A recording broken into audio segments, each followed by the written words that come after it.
We in each other's arms for a long time. It felt so natural holding Cheryl close to me, as if we had been together forever. As much as I wanted to spend the night, I knew that it simply wasn't possible.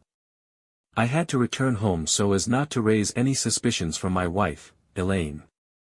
Before I left, however, we needed to establish some basic rules to keep our love under wraps, so to speak. It sounds rather cold and clinical to have to do this, but I had a lot to lose and I didn't want to expose Cheryl to any risk or embarrassment if we were found out. I was worried about how to approach Cheryl about this. I loved this woman and I didn't want to come off as some cold-hearted philanderer.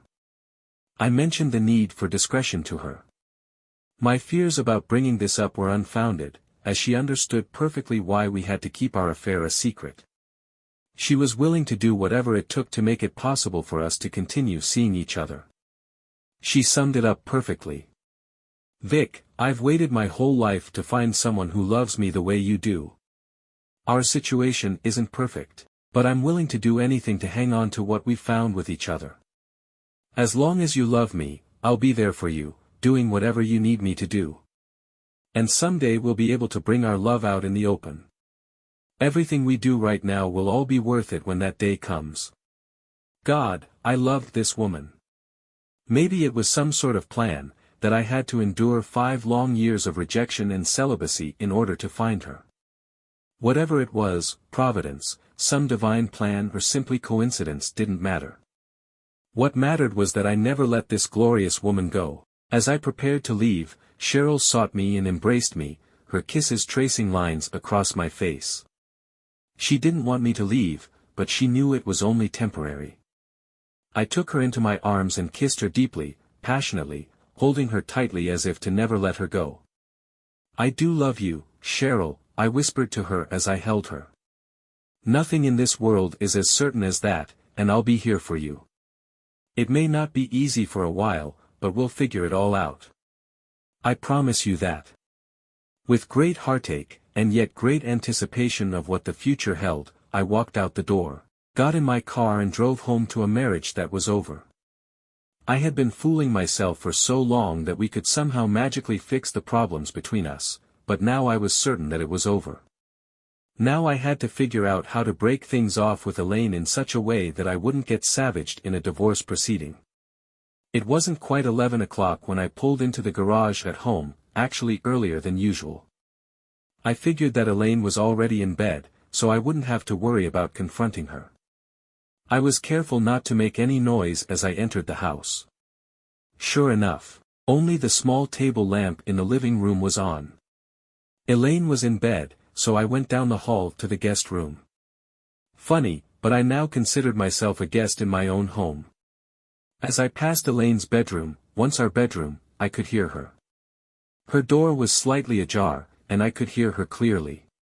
What's more, I could see her through the mirror on the other side of the bed, atop the dresser at the foot of the bed. What was going on in there, I wondered. I had to know, so I opened the door an inch or two to get a better look. What I saw surprised me, to say the least. She was on the telephone. She was obviously talking to her lover. She must have expected me home a lot later than this, as she wasn't holding anything back. At least I knew now why I had been denied for all these years. Elaine had been cheated on me with some other man behind my back. I had heard enough. I quietly went to my room and closed the door. Morning came and as I prepared to leave for work I couldn't get that image of Elaine in the throes of passion out of my mind. She had already left for school, so there was no opportunity to speak to her about what I had heard, although I didn't know what to say or how to say it. I wasn't without guilt, since I was cheating on Elaine with Cheryl, but I was outraged to learn that my wife had obviously been getting it elsewhere while denying me for 5 long years. I could only wonder whether her affair began 5 years ago or even before that. Could it be that she was cheating for years before that? My mind ached with the possibilities. Work was an exercise in futility for me, as all I could do was think about Cheryl and the night before. I really was in love with her, because she was all I think about. I called her and asked her if she could meet me for lunch, but our jobs are so far apart it wouldn't be feasible to meet. The drive alone would take up most of our lunch breaks, so we agreed to meet for dinner a couple nights out of the week. Until I could figure out how to deal with Elaine, this was the best we can do. We were going to go to dinner on Wednesday at a great little barbecue place I found just across the border in Kansas called Oklahoma Joe's. I would pick her up for that little excursion and afterward we could go back to her place and see what happens. Elaine wasn't far from my thoughts today either. I was convinced that she was meeting her lover on Friday and Sunday nights. Those nights worked out perfectly for Cheryl and me, as we could be together. I guess that it didn't matter who she was seeing. The important thing was that she held no power over me anymore. She could hardly accuse me of having an affair if she had been involved with someone for a longer period of time. Wednesday came and, once again, I was in a super good mood. Who wouldn't be? I had found the woman of my dreams and tonight I was taking her out. I felt as giddy as a schoolboy. Later that night I went to Cheryl's house to pick her up for our date. I stopped at the florist and picked up some beautiful daisies for her and, when she answered the door, she was flabbergasted to see them in my hand. I always liked daisies. To me, they seemed like the freshest flowers and I wanted to get them for Cheryl because both she and the flowers signified a fresh start for me. "Oh Vic, you shouldn't have," she said as I presented the flowers. "How did you know that daisies were my favorite? Let's get a vase and some water." She went to get the vase and when she had it, we put the flowers in with some water. She put her arms around my neck and kissed me. That was the thing which was missing in my life, a woman who appreciated the little things. Her display of affection over the flowers moved me, and I had to work hard to not start crying in front of her. It was at that moment I decided I wouldn't let Elaine and anything she might have been doing affect me anymore. All I wanted was to love Cheryl and please her. Nothing else mattered. We went to Oklahoma Joe's and had to wait in line to get in. This place was pretty popular and I heard that the lunch crowds were even bigger. It was just a small place, with only about 10 tables, and it shared the building with a gas station.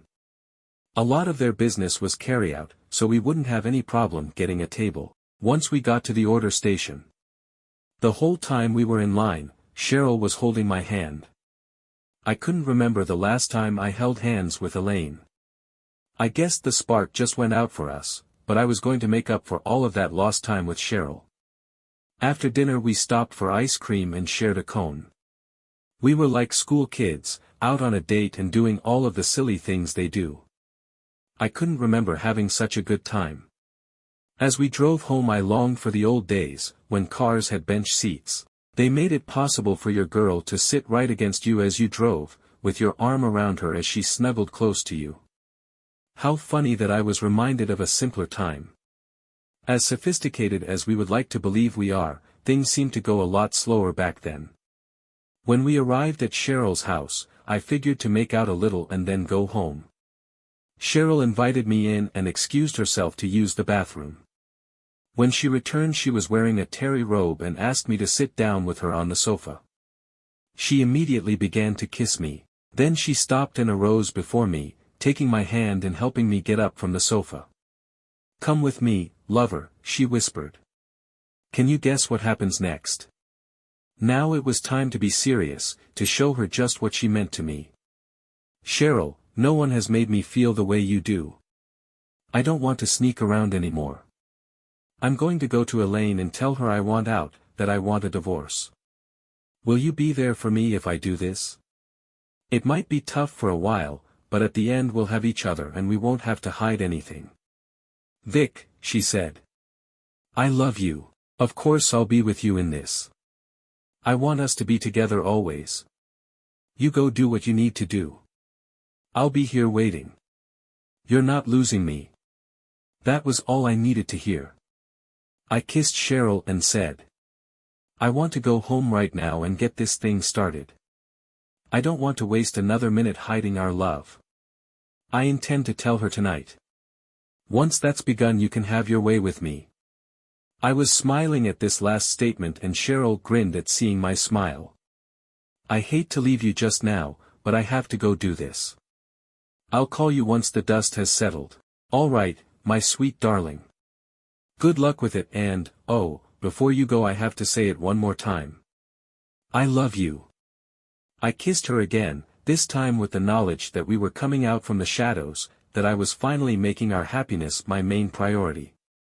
I'd allowed myself to become less than a man over these past several years, and it was about time that I stood up and took what's mine. I was going to be happy. I deserved it. As I drove home, I found myself smiling the whole way. I couldn't remember being so happy. Maybe it was meant to be, that someone like Cheryl was there for me all the time and I only needed to see it and accept it for it to happen. Well, I'd seen it and accepted it this very moment, and I wasn't going to let this chance slip away. I was going to take that first step toward happiness as soon as I got home. As I turned the corner onto our street, I noticed a car in front of our house. I thought I recognized it from before, but I couldn't quite place it. Maybe this was Elaine's lover's car. She knew I would be out late, as usual, but once again I had come home early. I was more than a little nervous as I unlocked the door and quietly went inside. I could hear sounds coming from Elaine's bedroom. I crept toward the open door to see if I could find out what she was up to. Maybe she was on the phone again. I was as wrong as could be. As I sneaked to the doorway, I saw something which shocked me to my very core. Elaine with her friend Francine. They were so lost in their passion that neither one noticed I was standing in the doorway. I wanted to speak up, to interrupt them, but I couldn't find my voice.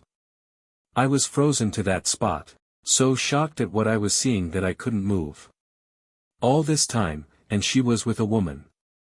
Just when I thought I had seen everything.